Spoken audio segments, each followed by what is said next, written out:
Welcome to today's episode of Decentralize TV. I'm Mike Adams, the founder of Brighteon.com, which hosts the Decentralize TV show here in our Brighteon studios. And we're joined, as always, by our co-host, Todd Pittner. Welcome, Todd. Great to have you on the show again today. Oh, it's great. You know, last week you had a couple of guests in studio, so we didn't record on a regular Friday. So I miss you, man. It feels like forever. It does. No, I felt the same way. Yeah, we missed a week. Good thing that we were way ahead on the recordings. Right. But we've got a really great guest joining us today. And I want to thank you for helping to coordinate this too.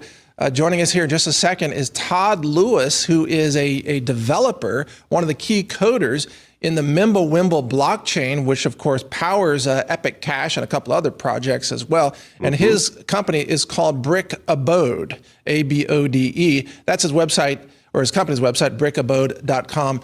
And Todd Lewis joins us now. Welcome to the show, Todd. You're the second Todd today, so welcome. Thanks, guys. Good to be here from rainy southern Brazil today, but generally sunny. You're in Brazil? No kidding? I am. In Florianopolis. Well, I mean, full time, you live there? I've lived here for 8 years. Oh, that's amazing. Do you speak Portuguese?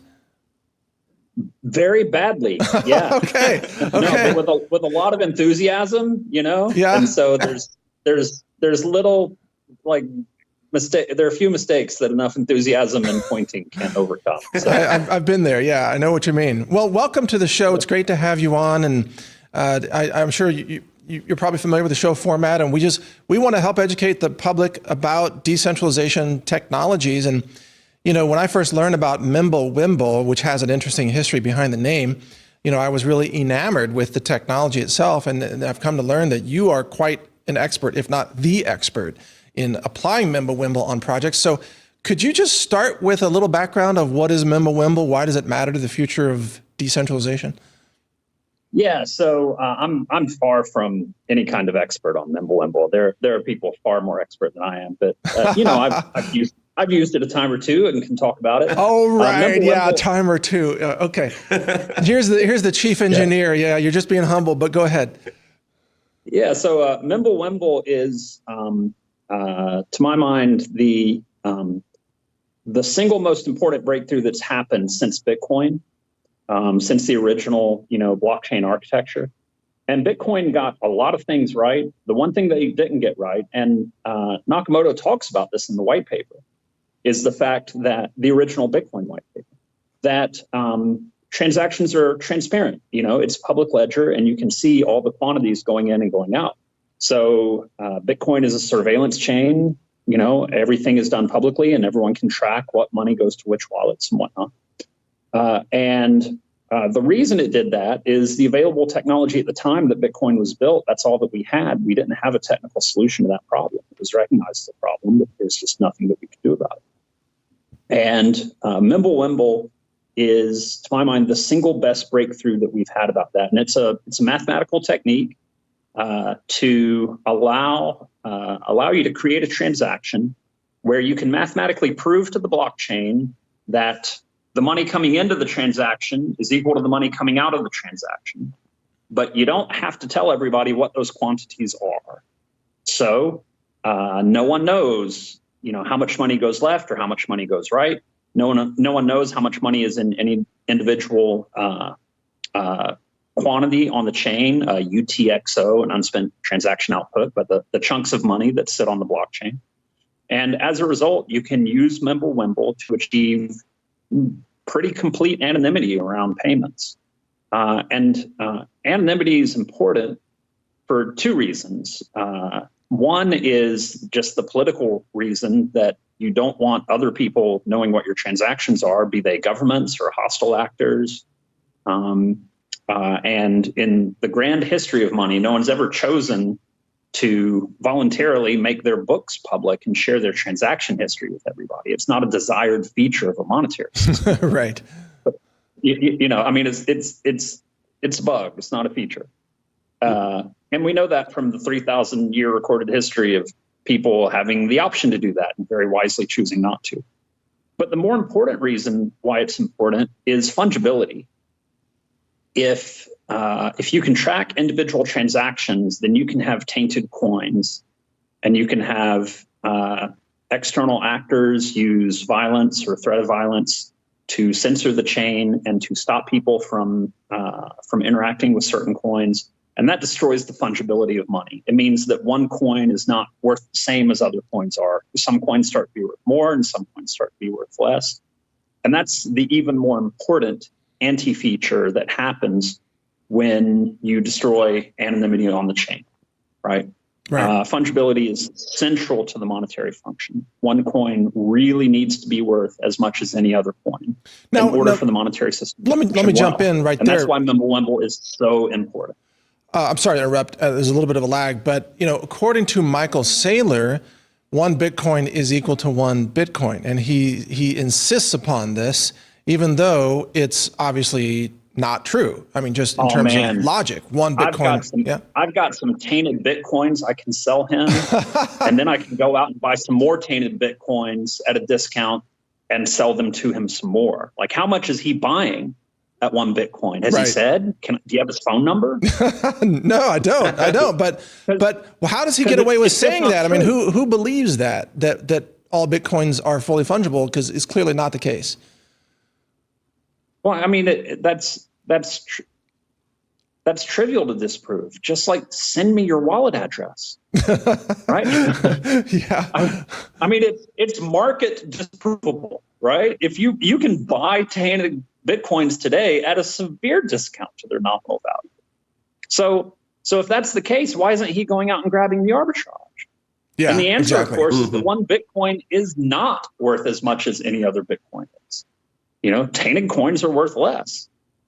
Right. And that's what happens when you have this technical deficiency in how your blockchain works.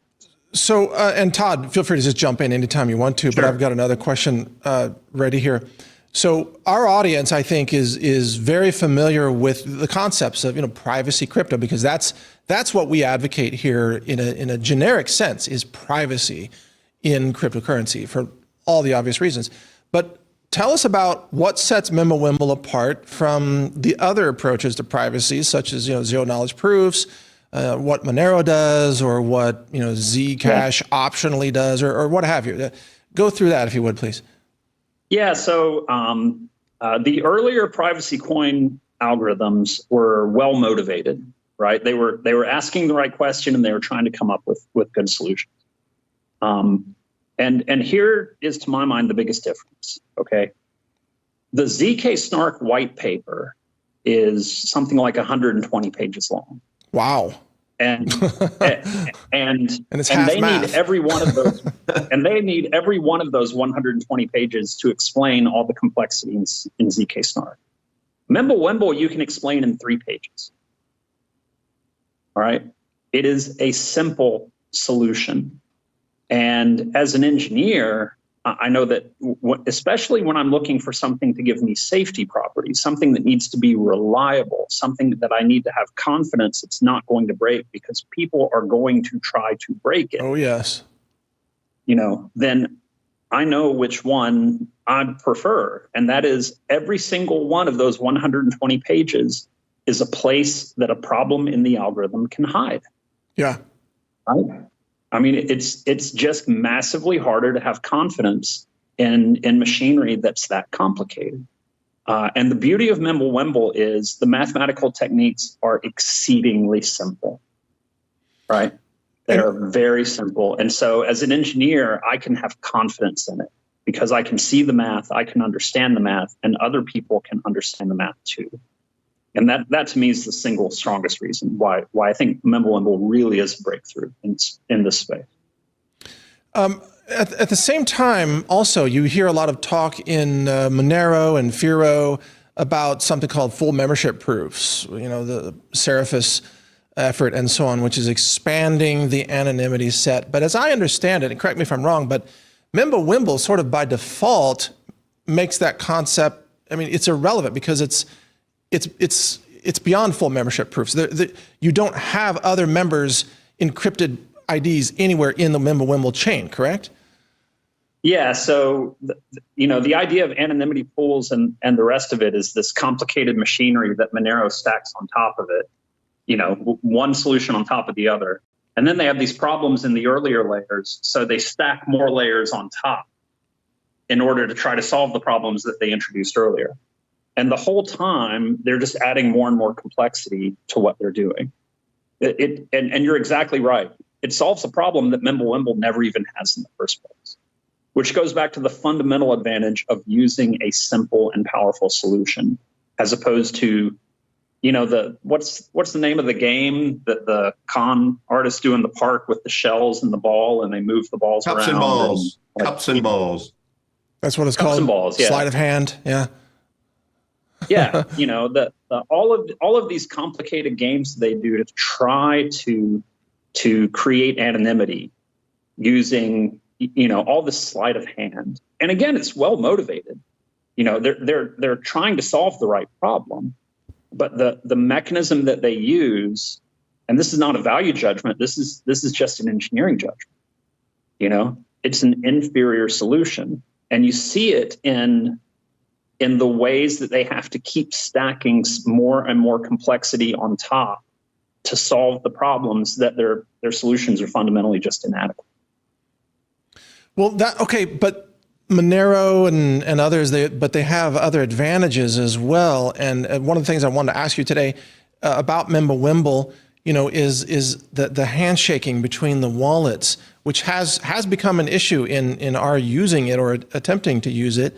Whereas with Monero, I can just, send a transaction and I don't have to worry about the receiving party having their wallet open. I know that they could log on a year later and they can still claim ownership control over that UTXO on the blockchain. But with MimbleWimble, I know it's a good and a bad, at least as I understand it, but correct me if I'm wrong again, there's a handshake. No, you're exactly right. Multi-part handshake between the wallets, which has like some advantages, like you can't lose money in that, but also the wallets have to be online talking to each other. Isn't that a detriment to scalability of? The wallets don't have to be online. I should start by acknowledging you are right. It is a three-step process to complete a MimbleWimble transaction. Okay, and you can reduce that to two with deposit slips and ways, where you front load the first step, so it doesn't have to be synchronous, and that kind of gets down to 2 steps. And the common way that MimbleWimble implementations work is they have the wallets talk to each other in real time over the network, but that all of them, to my knowledge, have support, and certainly Epic Cash does, for doing that asynchronously with messages that you can send through other channels, right? So that does give application builders a way to, to move the messages through more convenient channels. You send them over Telegram or Signal and use the security of that. But it is an issue, and it's one of the trade-offs that you make when you do MimbleWimble, the fact that it is a 3-step transaction. And there is active research in the cryptographic community about ways to extend MimbleWimble to reduce it to 2 or 1 steps. I'm really interested in hearing more about that. Are there promising approaches that might be able to achieve something like that? It's promising. And there are several different approaches that people are trying. And they're in various stages of, analysis and prototyping. But people want to be really sure that it's cryptographically secure before they do it. And that's still an open question, right? They haven't had a slam dunk solution yet where we can say this reduces MimbleWimble to 2 steps or 1 step, and it maintains all of the critical properties of the original solution. But it is promising. It's something that I think we reasonably can anticipate happening. And the cryptographers continue to work on it. Well, that's great. That's great news. I'm not a cryptographer and don't even play one on TV. So then the follow-up question to that, and again, Todd, I know I'm dominating the show. I apologize, but you can jump in at any time. No problem. But is there any talk of any other existing large project maybe sort of converting to MimbleWimble at some point? Like, I'm not saying Monero would do this. I don't think they would, but what if Bitcoin one day said, we want to become privacy oriented? Not that they will, but if they did, is that possible to take an existing project and just make it MimbleWimble, or is that too? you can difficult. always just fork the chain and add whatever you want. Okay. Yeah, but I mean, but it would be an incompatible change. right, Okay. right. And you would have to significantly upend. I mean, all your software would be incompatible. It's basically like Right. building a new blockchain. Okay. Yeah, So that makes sense. Todd, when you worked with the team to engineer Epic Cash, was MimbleWimble right away the solution for you that you went into it, or were you thinking about other ways to be able to engineer it and then just decided on MimbleWimble at the end? No, the motivation for Epic Cash from the beginning was, there's a core group of us who believed that MimbleWimble was important. Okay. Right. We thought MimbleWimble was the future, and we wanted to bring a chain to life that that we hoped, and to some degree, I think we've been successful. Made real the promise of MimbleWimble, and brought it to people in a way that they can use, and that has the features that people want to unlock the power that MimbleWimble has. But it was motivated by MimbleWimble from the very beginning. Man, it's a ton of this. Now, I believe Epic Cash was launched, 3.5 years ago, 2019, I think. So I guess it'd be more. But today, with regard to that handshake, there is what's called Epic Box, which does get us kind of there, right? To where both wallets don't have to be open necessarily. Yeah, it's a workaround, and it does significantly improve convenience for the users. But it does so at the cost that you have to trust, the box. Yes, that's right. Right. And so I'm a big believer in individual sovereignty. Like, the coins are your property, and it's really your decision in terms of what the right, security and convenience mix is for you. And for a lot of small transactions, that kind of security trade-off is perfectly acceptable. So I think the right attitude is not for us engineers to force our security judgments on the users, but instead to try to give options and make sure that they're well-explained options, so that people make their trade-offs knowingly. But there are things we have done and are things we can continue to do to try to make MimbleWimble convenient and accessible. Can I ask you a technical question of something that I experienced with Epic Cash, with MimbleWimble, that the Epic Cash community was very helpful and eventually helped me resolve it, but I still don't quite understand what was happening. Can I ask you that here? Is that okay? Sure. Yeah. So I think it eventually came down to, how there's multiple steps in a transaction, and I was trying to send from one wallet to another wallet, and it would of course lock up the full UTXO during that transaction until it got resolved. And so, that caused the appearance of available coins to vanish locally. But that's true across Monero and Bitcoin and everything else as well. So that's not unique. But there was like step 6 in the transaction was failing, where I think it's the receiving wallet responds to the originating wallet, and then the originating wallet pushes it to the blockchain where the miners work on it. That step was failing, and I think it came down to I had something configured in a local router that was causing a failure, but only at that step. It's like the transaction started to send, it showed it was starting to send, and the UTXO was locked up, but it failed, and it would, unless I canceled that, it would never come back. And I had to cancel transactions and then it came back. But somehow, have you ever heard of this, where there's maybe like a router, yeah, I mean, this is the downside of like having the wallets and whatnot communicate in real time, like to the chain and to each other, is, if you have a local router that's blocking certain ports or not forwarding them in the right way, it can be very port forwarding. I think that was the issue. Yeah, it definitely can be inconvenient. And this is one of the reasons why we're, we encourage people to look at the alternative ways to pass the messages. We encourage wallet authors to look at the other mechanisms. The HTTP mechanism in the core wallet is there because we have to have something, and that's the least common denominator, right? But I think there is a lot of opportunity in the graphical wallets, for example, to add value on top of that because it kind of has to be integrated with user experience in order to let people choose the way they want the wallet to work, or detect the local environment, or use other app integrations where you can, send a transaction via Signal or Telegram or however you want, or smoke signals. Todd and I always joke about carrier pitching. Or sneaker net. And this is one of those things where, the core wallet does what the core wallet does, and it works, and it gives you tools to build higher level functionality on it.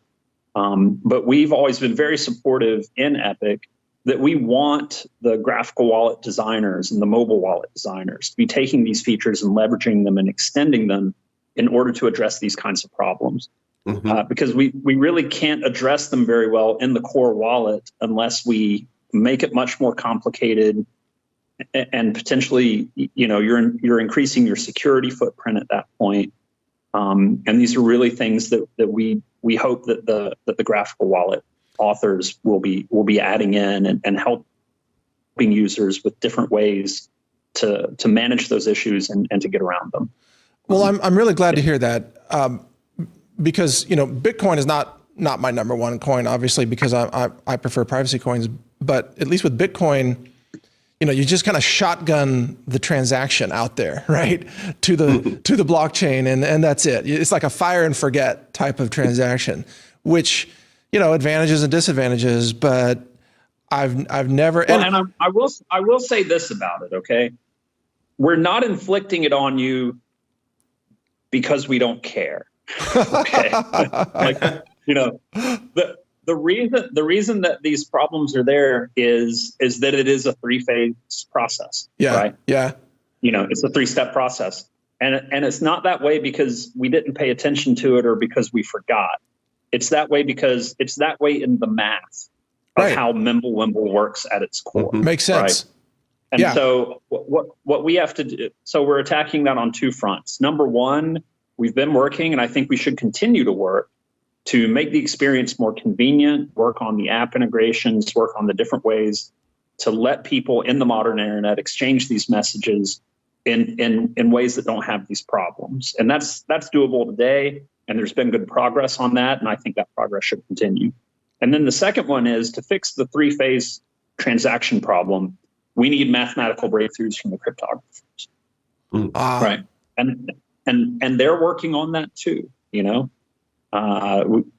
they haven't solved it yet, but they are working on it. They're interesting proposals, and I'm hopeful for the future. Well, what I don't want to do is sit around and not give people solutions today, just because those solutions, have issues and have these problems. I want us to be working and trying, solving problems for people today and working towards solving them better in the future. I'm right there with you. Dive in, use the tech you have today, start using it, deploying it, and it'll get better, right, with the iterative improvements. And I got to say, the one thing that I really love about MimbleWimble is that whereas other blockchain projects will obscure wallet IDs and transaction amounts that could potentially one day retroactively be decrypted with some, quantum computers or whatever, but on MimbleWimble, it's not even there. So you don't have some future risk of a retroactive decryption of transactions that you made 12 years ago when you bought whatever, on MimbleWimble. You paid for 9mm ammo or whatever. That story is complicated, but there's a lot of truth in what you just said.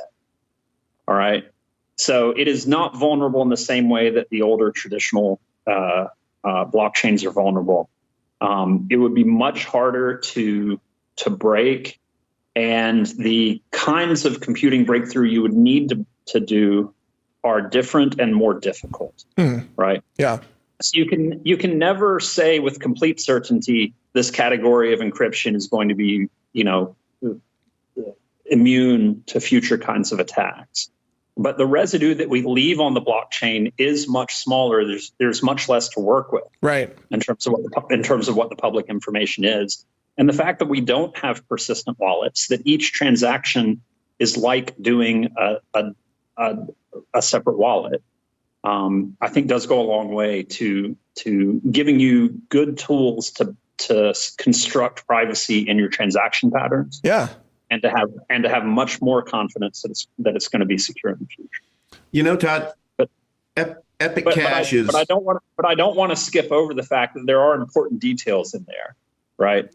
And if you do deeply care about future-proofing your transaction patterns on the chain, like you got to do some work to understand the details of what goes on chain, what potentially could be reconstructed later, and how difficult it is in order to make those judgments, right? I'm glad you said that. This is the careful engineer in me not wanting to skip over that part and leave people. and some of it's user behavior too. I mean, users have to be mindful of what they are doing. Yes. And frequency of transactions, repeatability, IP addresses, all these things. But I'm sorry, Todd, you go for it. Todd, Epic stands for Epic Private Internet Cache. And to dumb things down to a level that all understand it, I really like the explanation at one point in time that if you think about Epic Cache being just private crypto on chain, not unlike dealing with somebody in real cash. With real cash, you don't just throw $100 and hope it gets to the person. You need both of them you need to have that transaction, right? So it's coming out of my pocket. I have to give it to that person. He receives it, puts it in his pocket, which with Epic Cache is like putting it to the chain. So there's that ping pong ping. But you also mentioned something, Todd, and I think I just had an aha. You mentioned about the advances in cryptography ultimately being able to solve. But you don't just go into an operational blockchain like Epic Cache and start tweaking and making changes, do you? Is this the purpose of ECK then, the Canary Network?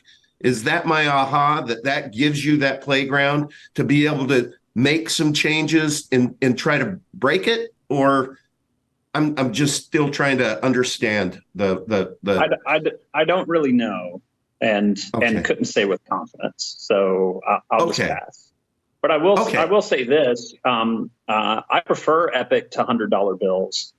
$100 bills, as you and I have discussed, Todd, yes, have serial numbers. Those serial numbers are meticulously tracked. True. Right? Yeah, and that's a good point. I want to share with everyone. Go ahead. What do you have there, Todd? No, please. Please. Yeah, so Todd, the reason why I have been quiet is because I have talked so much to you in my days, Todd. We did 40 hours. If people want to go to YouTube and search for Uncle Vigilante, that's my crypto show that I do there. And if you go in, we have a playlist that is the quest for superior money. And that's where we spent literally, I think, 25 episodes walking through the attributes of superior money. If we could create superior money today, what would those attributes be? And then we compared Epic to Bitcoin, to gold, to Federal Reserve notes, to CBDCs. It's a fascinating series. And I really encourage people, if you really are interested in a deep dive in monetary policy and the future of money, that would be a good one for you to go. So again, that's why I'm being quiet, because I've already talked myself out with you, Todd Lewis. But let me bring in another factor, though, that I found since launching this show with you, Todd, that I found to be very important is the liquidity of the project. Yes. So when I want to, let's say, donate money to somebody in privacy crypto, which I just did recently in Monero. And the reason I chose Monero is simply because of the liquidity and the ease of getting in and out. And, Epic's daily volume is a tiny fraction of Monero, and Monero is a fraction of Bitcoin. And so, Bitcoin's got the biggest volume by far. You could sell, $10 million of Bitcoin and probably not even move the market. For Monero, you could offload, $1 million and probably not move the market. The smaller the project gets, then the more movement you have. Obviously, you can't offload $1 million of Epic without cratering it, right? I mean, that's just math. So there's another factor in all of this, and that's why I ended up using Monero, because I knew that what I was donating to this person would maintain that value as they liquidated it, because they wanted to go back into fiat. They didn't want to hold it in Monero for whatever reason. That's on them. I'm like, you should just hold the Monero, frankly. But like, no, they want fiat. They got to pay bills. Okay, I want to make sure they can sell it. So what we really need in MimbleWimble is a very large, successful, high volume project to give that, in and out capability, right? I mean, ultimately, we would make it a lot more usable. Well, these are market questions, and I'm an engineer, man. So, oh, come on, you can take a shot at it. Oh, I'm happy to take a shot at it. What I'll tell you is, every coin starts at zero, and what we're trying to do is build superior money, right? To turn Epic into everything that a MimbleWimble coin can be. And if we do that, then that's there's an element of stoicism here. What do we control and what do we not control? What I have influence on, not control, is what features Epic has and how good of a solution it provides to the users. And the better of a solution that it is, the more uptake we'll have and the liquidity naturally comes. So that's my contribution to the liquidity. And then there are all the other aspects of creating liquidity, which I can't speak to at all, right? The one thing I will say is, if you want a liquid, easy means of payment, there's always USD. Ugh.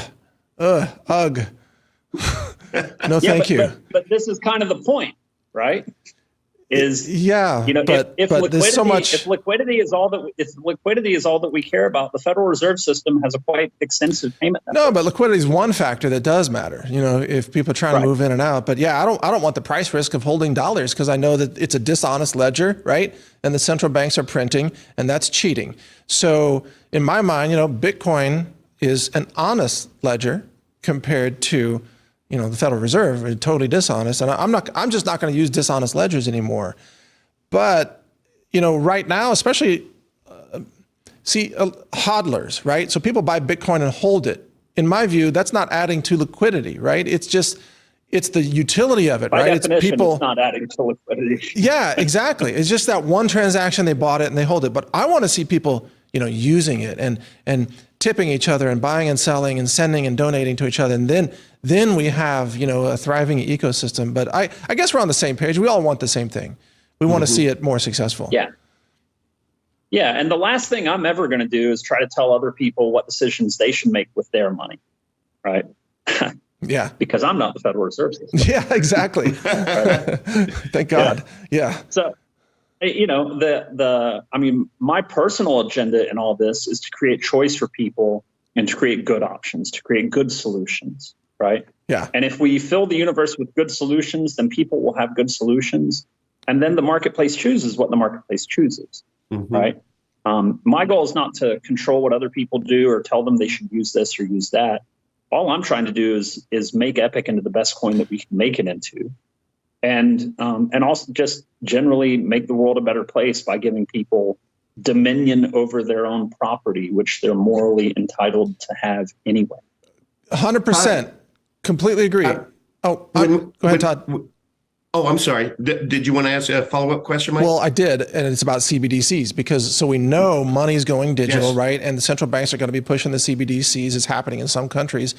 And I want to ask you, Todd Lewis, how do you think that user experience is going to look like for CBDCs versus something like an Epic Cash wallet? Because, as you said, we want to give people options and want to let people have freedom to choose.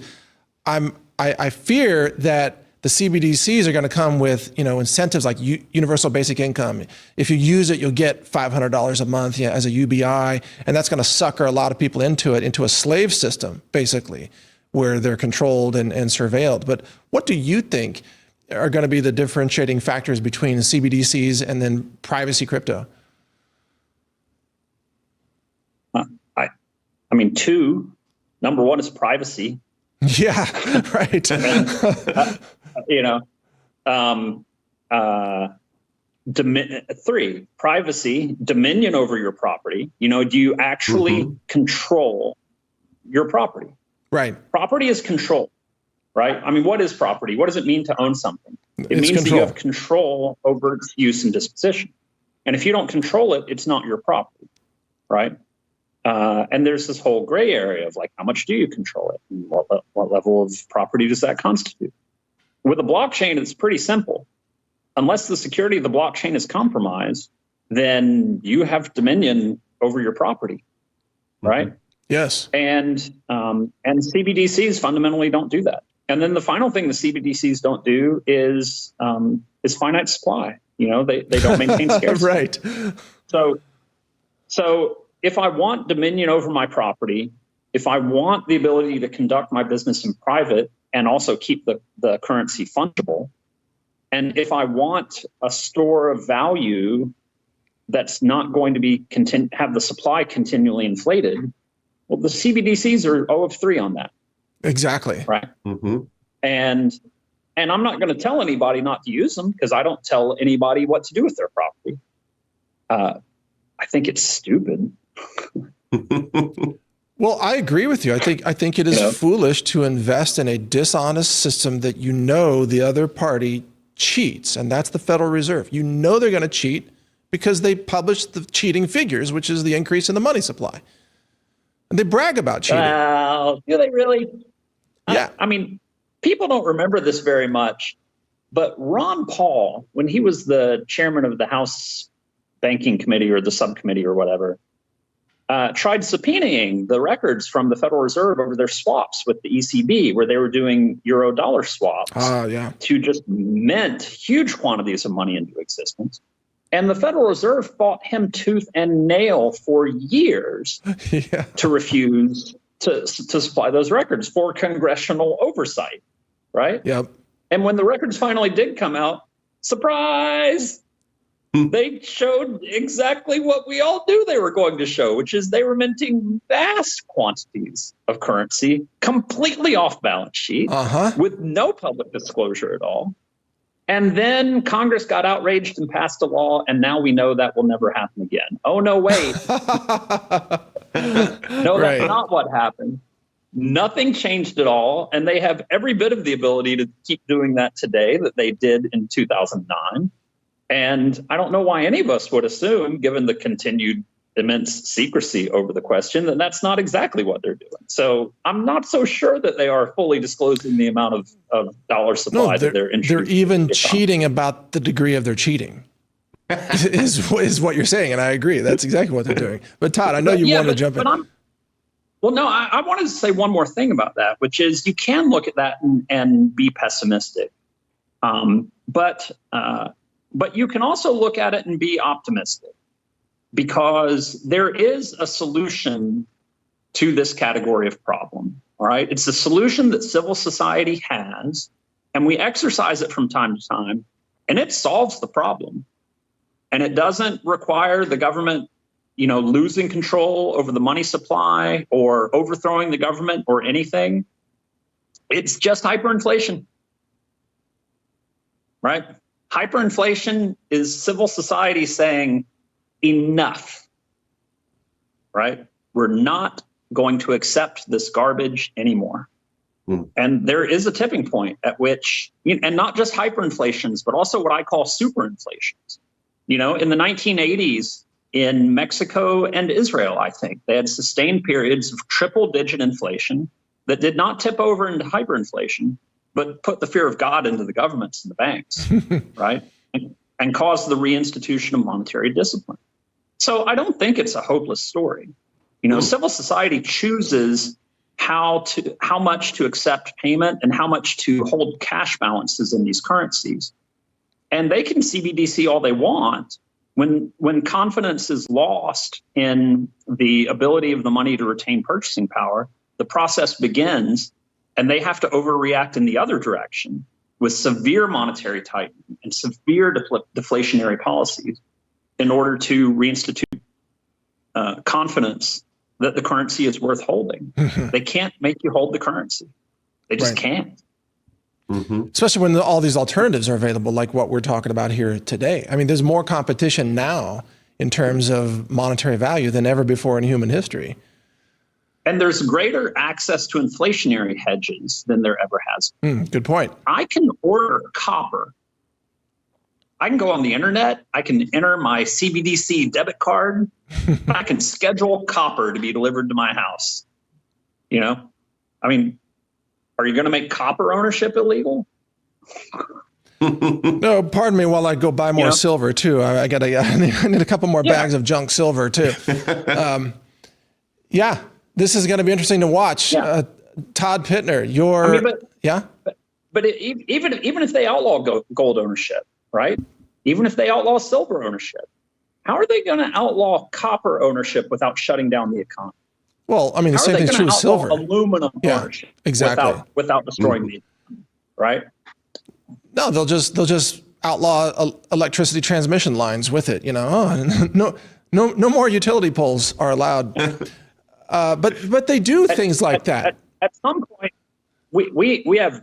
I'm sorry, we have bad delay on this, so I keep talking over no you. problem. So this is the one time I'll do it, but I apologize. It's okay. Go for it. But you know, money is a commodity. It has to be a commodity in order to function as money. And any commodity, especially durable commodities, can serve as stores of value, right? And so there's always the option, unless they're going to regulate the economy to the point that they're regulating all commodity access, right? Which, how are you going to do that and have a functioning economy? That's just straight up communism there. Yeah. Sure, but if you don't have a functioning economy, what's even the point of having a government? The whole purpose of having a government is so you can milk the economy. Right. At some point, the incentive structure breaks down and they give up. And the pages of monetary history are filled time and time again with civil society forcing this on the government. And to some extent, I think it's already baked in with Social Security, bankruptcy, Medicare and Medicaid in the United States, similar systems around the world. We know that the government liabilities are in no way payable, just measured against GDP, right? Right. The defaults are coming. Inflation is just one form of a default, you know, and civil society will react and the governments will react. And we know how this goes because we've seen it many times before. Well, you're exactly right. And look, the West has already defaulted on the debt that they owe Russia, by the way, by refusing to pay the $300 billion that they seize of Russia's ownership of Western currencies and Western central banks. The West defaulted on that. So we are actually living in a Western financial default scenario right now. And Putin was just talking about that the other day. And BRICS, you know, Saudi Arabia just announced they're joining BRICS, and there's probably going to be 100 other nations. So never before in human history, and this is supporting everything you said, never before in human history has the world had so many options of stores of value or transactional currencies for settlement. So this is going to be a new chapter. Well, and you know, the globalization requires monetary access in order for global trade to function as well. And even if they go protectionist and put in currency regulations, that civil society has a deep reservoir of things that it can do to fight back against expropriation, right? It's just a question of how inconvenient it's going to be for us to do. And at what point does it tip over to that being the right choice, right? But we've seen it happen many times in the past, and I would be astonished if it doesn't happen again in the future. Wow. A profound observation, Todd, and I want to thank you for sharing that with us. And I keep trying to invite Todd Pittner to chime in because we're gonna wrap up this segment of the show here. But I want to back the bus up to crypto. As an engineer of a blockchain, they say that I can't remember what this is called, but it's basically store of value, means of payment, unit of account, choose two. You can't have all three. But I think you addressed all three when you were designing and engineering Epic Cash and achieved it. Can you unpack that a little bit? Do I have that right, or am I totally missing the mark on that? Well, I think of the 2,500 years of monetary history that we have, the first 2,400 years of it did have all three. Right. And so I'm not convinced that you can't have all three. But also, I mean, we have a big toolkit for, how to, this is Gresham's law, right? When a currency is going down, you flush it, right? And it accelerates the use as the medium of exchange because people are fleeing out of it and using alternative stores of value. This is how the inflationary cycle works. Bad money drives out good. And that happens until the bad money collapses. And so I think it's definitely a feature of inflationary monetary systems. I'm not convinced that you can never have it. And I don't think it's very specific to crypto. Right. Okay. Crypto's pretty much just a pure commodity. Certainly privacy coins are because we keep fungibility. Right. One epic really is as good as any other epic. And so given the precedent of gold and silver, I think it's reasonable to think that you can use a coin for all three. But even if you can't, we have the toolbox. Like, we know what behaviors to have. You pass the trash with the currencies that are inflating, and you spend them as fast as you can, and you get your economic value back out of the system, and you put it in things that are good stores of value. Yeah, which is important right now, Mike. Absolutely. Which is why. Well, we're watching globally the destruction of of value that was artificially amplified by low interest rates and money printing. And so many people think they're wealthy, but all they hold is fake fiat counterfeit currency that's going to go to zero or close to it at some point. And so there's going to be this wealth destruction phenomenon globally. And the people who, this is my opinion, obviously, but the people who get out of that fiat system. I disagree with you, Mike. Do you? Mike, I disagree with you. Okay, all right, let's hear it. Go for it. This is one of my favorite observations from Mises.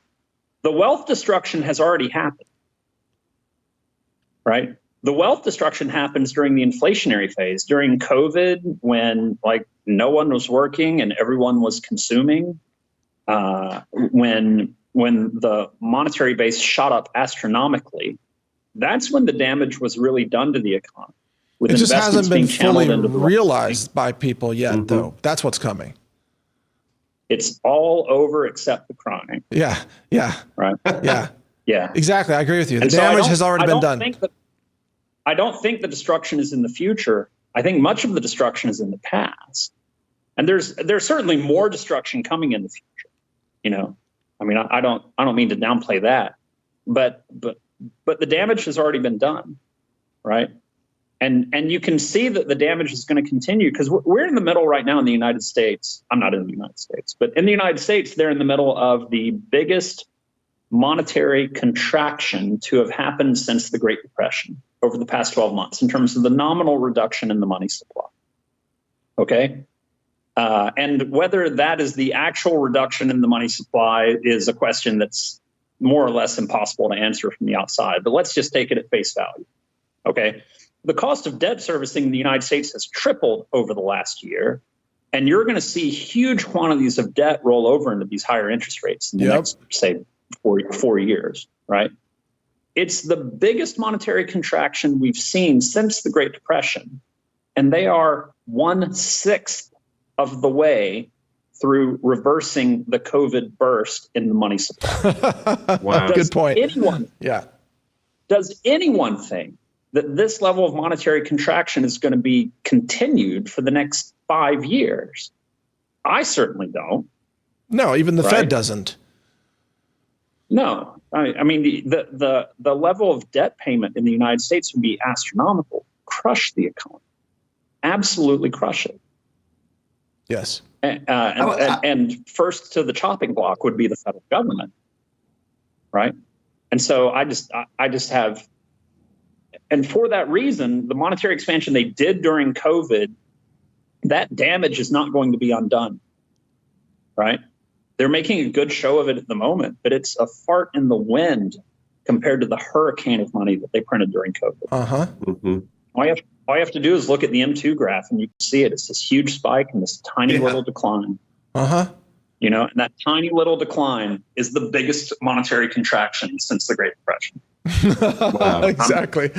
Wow, that's a great way to put perspective on all of this. Now, first of all, this is really fascinating. And Todd Lewis, what you've offered here is very valuable, very profound, and much appreciated. We are going to wrap up this segment of the show. And I just want to thank you for joining us. But do you have any final thoughts before we let you go here today? Epic Cash for the win. Pay attention to MimbleWimble because it's important. And if your company needs software development, go to brickabode.com. We do great work. There you go. Yeah, brickabode.com. I've got it up on my screen if you want to show that, brickabode.com. Thank you for joining us today, Todd. It was a pleasure. This is the first time we've spoken. It's a pleasure to meet you, and I love the way your mind works, and I really appreciate all your comments here. Hey, likewise, man. Thanks for having me. Absolutely. Thank you, Toddy. You didn't disappoint. I knew you wouldn't. I've been waiting for this interview for a long time. I love it. Went big picture really fast. All right. Well, thank you, Todd. We'll let you go, and then Todd Pittner and I will have the reaction and commentary after this short break. All right. Thanks, Todd. Join the official discussion channel for this show on Telegram at t.me/Decentralize TV, where you can ask questions or offer suggestions of who we should interview next. Also be sure to subscribe to the email newsletter on Decentralize.tv, where you'll be alerted about 1 day in advance of each new upcoming episode, before it gets published. On Decentralize.tv, you'll also find links to our video channels and social media channels across all platforms, including Brighteon, Rumble, BitChute, Twitter, Truth Social, and more. Check it all out at Decentralize.tv.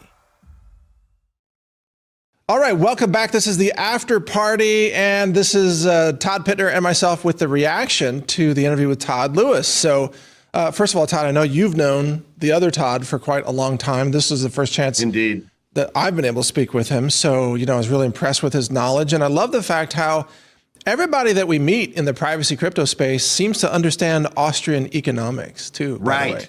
Isn't Everybody. that interesting? Yeah. Yeah. They're all Ron Paul fans, which makes sense. I know. Yeah. At his core. I seriously, I know that we were going to interview Todd about 3 weeks ago, and that got pushed back. And I've just been waiting for this for a long time, just because he is just, I love his personality. I love his dry sense of humor, but he is so darn smart. And he is able to really articulate things well to I think the common person can grasp it. I love how he talks about MimbleWimble. And, he's kind of like E.F. Hutton. When E.F. Hutton talks, people listen, right? When Todd Lewis starts to describe engineering, I pay attention for sure.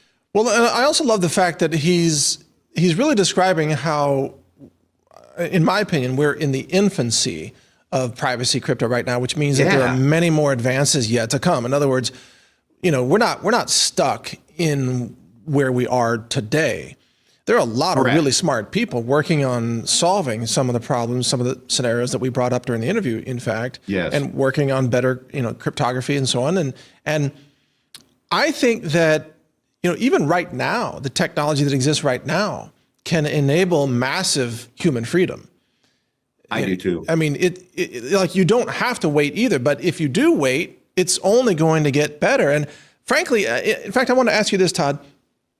I don't think the central bank digital currency systems can compete with the decentralized privacy crypto, because the centralized systems are going to be run largely by, power hungry, arrogant, incompetent people or incompetent institutions.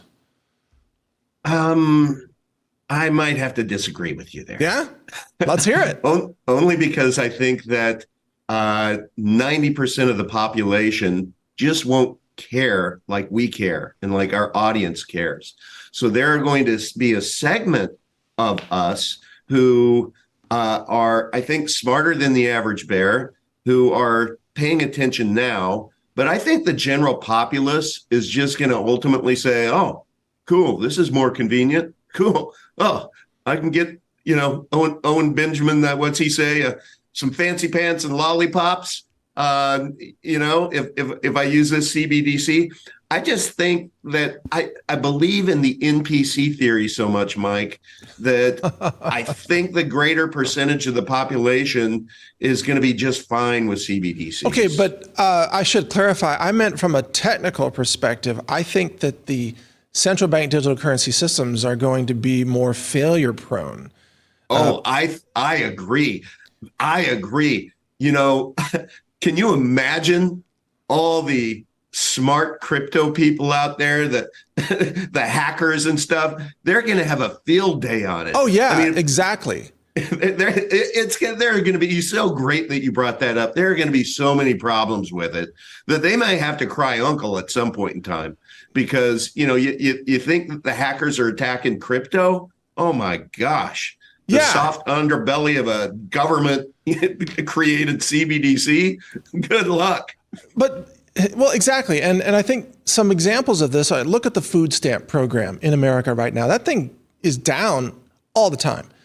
Look at the FBI background check system for purchasing firearms, the NICS system. That thing's down all the time. I mean, thank God I have a concealed carry, so I don't have to use that system. But every time I'm in a gun store, it's like, oh, the FBI system's down again. Well, yeah. Because they suck. I mean, they don't know what they're doing. And then half the time you deposit money in a bank, Wells Fargo or Bank of America, and then people's credits vanish. It's like, where's my money? Right. And then they say, oh, there's a problem, we're working on it. Because it's a centralized system, which means the failures are also centrally originated. Whereas in crypto, because you have decentralization and you have nodes that are essentially voting about what's the right answer, so you actually you're a lot less failure prone, because issues that happen with one node do not propagate to the other nodes. That's right. And Mike, think about this.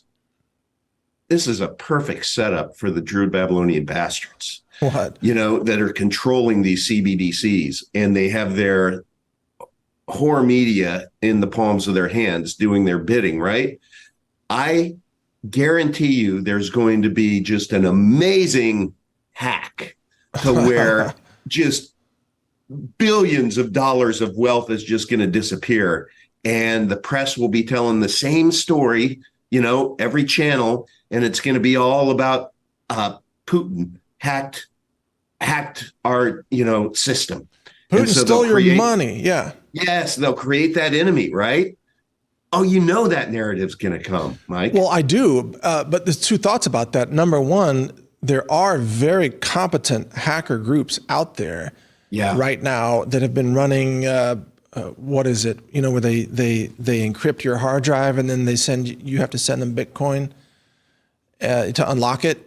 What's it called? Ransomware. Right. Yeah, ransomware.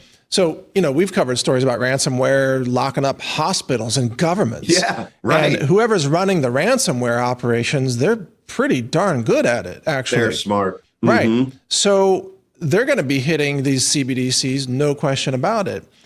And in fact, there was even, they took the central bank of, was it Pakistan, I think, or some place for tens of millions of dollars. But the other thing, though, is that the CBDCs, if money is stolen from them, they can just print the money again to make up for it, which dilutes the value of all the money that everybody else has. Right. Which is one reason not to use that system. Yeah, which is a huge reason. Are you starting to pay attention out there, good folks?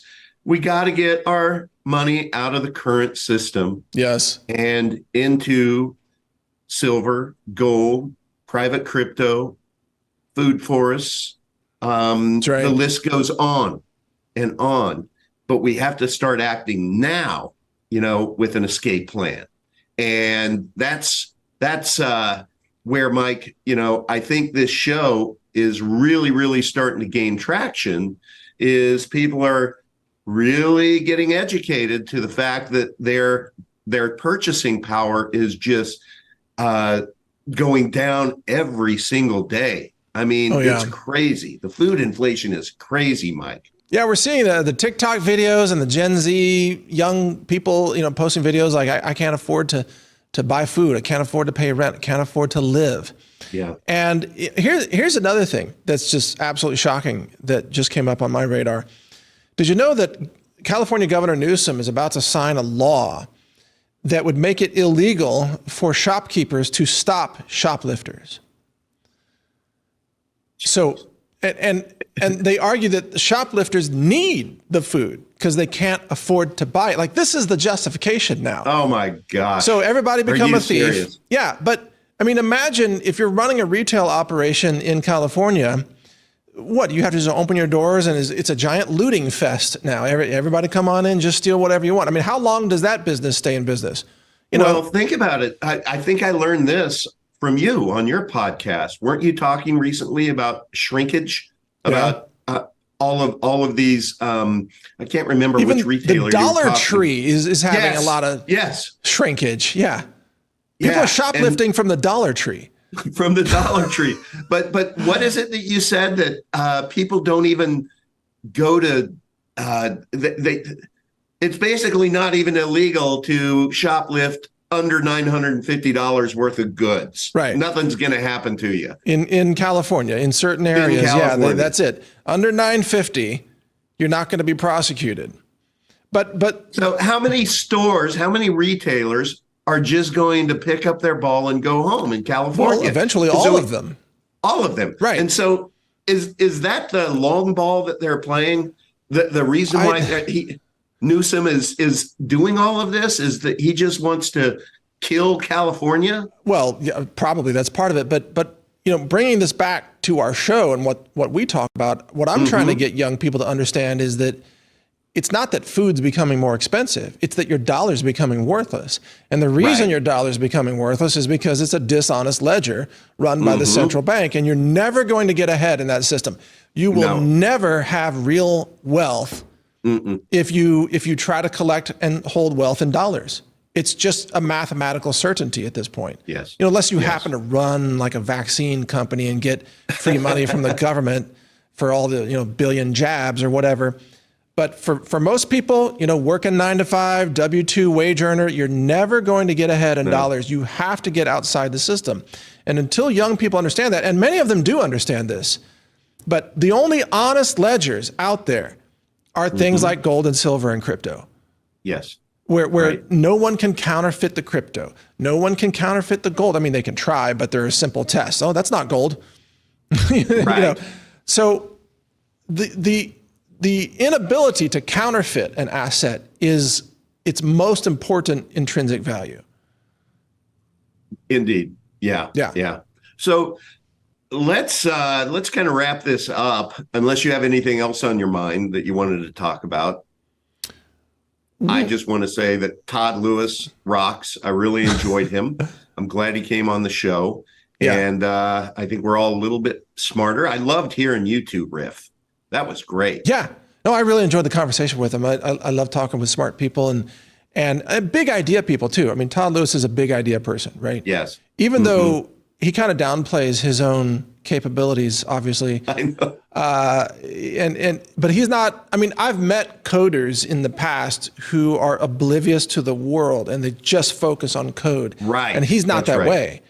No. Like he's got a big picture view of what's happening in the world. And he's trying to put together practical solutions to help humanity be more free and more abundant for the future. And that counts. I remember during our series on the quest for superior money, he was in his room and he has I think 4,278 kids. What? He has a lot of kids. and they just come in and out of his where he's doing his Zoom. one of his boys, 8 years old, comes in with this, and I know you were looking for this, but a Nerf dart gun. Yeah. And he came and shot Todd in the head. And Todd was just like, oh, thanks. And just started talking monetary policy again. It was funny. Yeah, that is funny. But I love the fact that he lives in Brazil because I also have found that people who have never left the United States of America, even if travel or living somewhere, whatever, if they've never left America, they tend to really not see the big picture.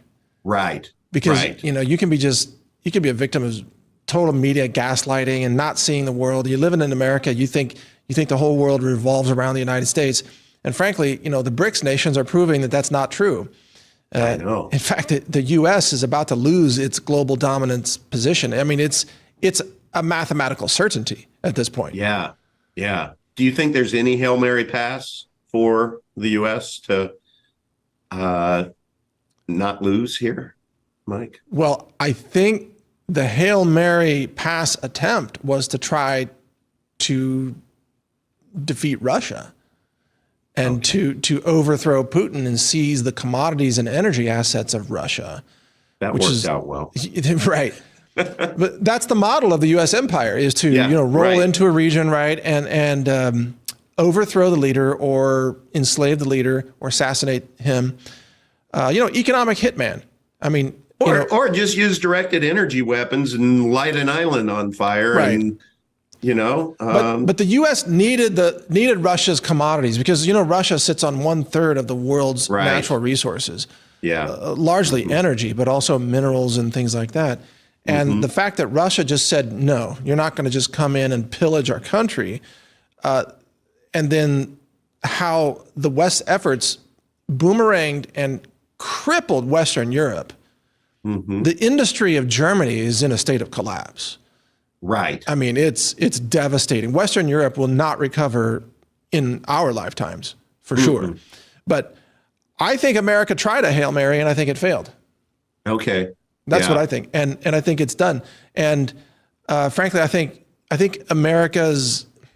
I mean, maybe we're getting too far off topic, but even America's projection of military power, which has backed its monetary power all these years, the military power is obsolete because of hypersonic missiles and drones and China's new laser technology. So, Russia's got the drones and the hypersonics, and China's got the lasers, and America's got, ICBMs engineered in 1975 that are obsolete. But we have trannies in the service. Manning the missile silos, too, by the way, and getting medals for that. Not necessarily manning. It could be womanning. Womanning. Sorry, thank you for the correction. You see, that was the little I've already offended the whole group at this point. Is that a missile in your silo, or are you just happy to see me? Yeah. But I mean, the U.S. military has become a joke, and the U.S. currency has become a joke. The U.S. government's become a joke. The elections have become just a clown show of rigging. I mean, it's done. The U.S. empire is done. In my mind, we're not going to save America as it is. We're going to have to survive this and then design a better way to run society, rooted in liberty and freedom and sovereignty and self-custody of assets and all these things that, frankly, Todd Lewis was also talking about. So he's an architect for the future of humanity. He is. Yeah. He is. He's part of the solution. That's right. And so are we, Todd. We are part of the solution. Yes, we are, Mike. Damn yes, it. we are. This was great. With our coffee mugs and our shirts and our hats and whatever, and our Rubik's Cubes. We're part of the solution. At least that's our effort here. That's what we try to do. That's our effort. Yeah. Okay. Now, Todd, just in alignment with our ethics disclosure, since we covered Epic today, we need to disclose you hold Epic. I know you've said that publicly. Yep. I hold Epic. I hold Monero. I hold Firo. That's it. That's it. Okay. I also hold some of all that and some Bitcoin on top of that. And basically some of every coin that we've talked about here, except for that one that was about the energy project. I never picked up that coin. But I hold some of the coins too. We just want to be clear about that. And we also want to give credit to our sponsor today. Actually, we have a couple of interesting sponsors. We have, of course, the satellite phone store at sat123.com, which is, of course, satellite communications, so that you're not dependent on the traditional, cell tower grid. But we also have something new that I want to introduce here in just kind of a standalone segment here. So let's go to that now. All right, and we're happy to announce a new sponsoring partner, which is AbovePhone.com. And if you put in /DTV, then we'll get credit for that here at Decentralize TV. So it's AbovePhone.com/DTV. Above Phone is a de-Googled phone provider that has an ecosystem of applications that are fantastic. This is a way to have a mobile device. It works, of course, with Wi-Fi and Bluetooth and everything. And you can put a data SIM card in it, and so you can get your bandwidth from the cell towers if you want. And you can also buy those SIM cards from Above Phone using Monero, by the way.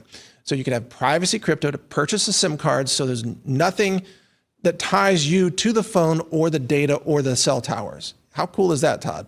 Wow. I mean, we finally found a provider. That's amazing. That's amazing.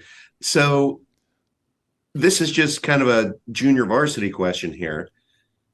With that phone, are you getting a new phone number, or are you porting over the number that you've always had? How does that work? Okay, so the phone is, of course, it's brand new hardware. You purchase the phone, which are Google hardware phones from the Above Phone company, which is all pro-liberty. I mean, they're all on board with everything we do. And then you have a SIM card in it, which passes data back and forth to the cell towers. But you don't have an SMS or a phone. Rather, there's an app that lets you set up a phone number, and you have calling and receiving. It functions normally, but it's using data instead of using the actual phone protocols that the cell towers use.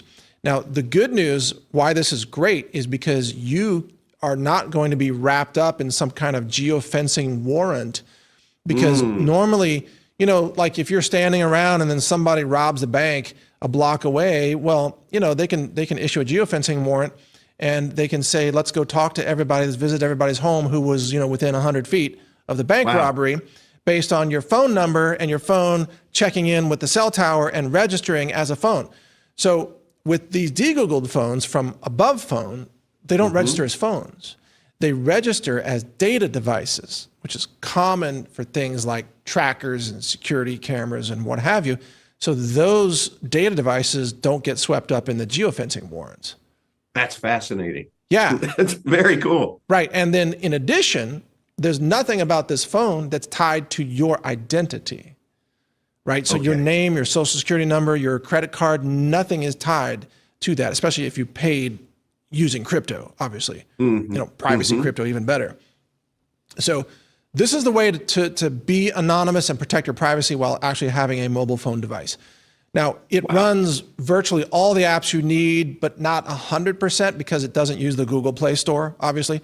It's running the Graphene OS, but a specialized version of Graphene with all these apps on top of it. I mean, I've used Graphene phones. I'm running Graphene right here. I've been doing this for years. I de-Googled a while ago. I don't know if it's been years, but it was a while ago. And I can run everything that I need to run, like Signal or weather apps or, mapping. I don't run Google Maps, obviously. Like Google has no place. Can you get crypto wallets on that phone? Absolutely. I've been running all the crypto wallets. I've been running Epic Wallet. I've been running Cake Wallet. I've been running, Beam Wallet. I've been running Monero wallets. I've been running all the crypto. Oh, that's awesome. You want That's Samurai even better on there if you want. Yeah. So you don't need Google. And perfect. You should de-Google your life, because Google's spying on you all the time. Right. And so are iPhones, by the way. So again, go to abovephone.com/DTV, and it'll take you to this website here, abovephone.com. And you can get their hardware, you can get their SIM cards. You can even just take your existing hardware if you want and use their SIM cards. And that gives you a level of privacy. But the best way is to get their Google Pixel hardware that's been de-Googled with their SIM cards that you purchase with crypto. And then that's the whole package. Then you are truly private, and you cannot be easily tracked like you can with your normal spy device. Wow. So cool stuff. And last question. Yeah. Then is there like a monthly fee that's associated with, like, I know with my setup, I have a lot of daughters, so there's 5 of us on the plan. And so every month my wireless bill is pretty healthy. You know? Okay, yeah. Well, so you can use the hardware without paying any monthly fees, but if you want to use the apps that have a phone number for you, there's a small monthly fee associated with that, but that's optional. You don't have to run that. Okay. The other thing is the SIM data cards you pay per gigabyte. Okay. Right. So it just depends on how much data you want to use, or whether you watch videos on your phone all day through the cell towers. But just switch over to Wi-Fi when you're home and you're just using your Wi-Fi, so you're not being charged for that data. So it's actually a lot less expensive than using a regular phone. It sounds like it. And it's a lot more private, and you have total control over it as well. I'm ordering. Yeah. Serious. It's pretty cool. All right, so folks, if you want to decentralize your mobile phone, this is the answer, and you can help support the show, by the way, because this is a sponsoring partner. So go to abovephone.com/DTV and check out what they have to offer, and I think you'll really enjoy it, and it'll revolutionize your life, and you can probably sleep better at night knowing you're not being constantly tracked. So, all right, there you go, Above Phone. Love it. Very cool. All right, so kind of cool that we have a de-Googled phone, partner for the show. So cool. Because I run a de-Googled phone, I do not run the Google spyware. Mm-hmm. I don't do that. And how's that working for you? It works great. Google doesn't spy on me. And nor does Apple. I don't run Apple anything.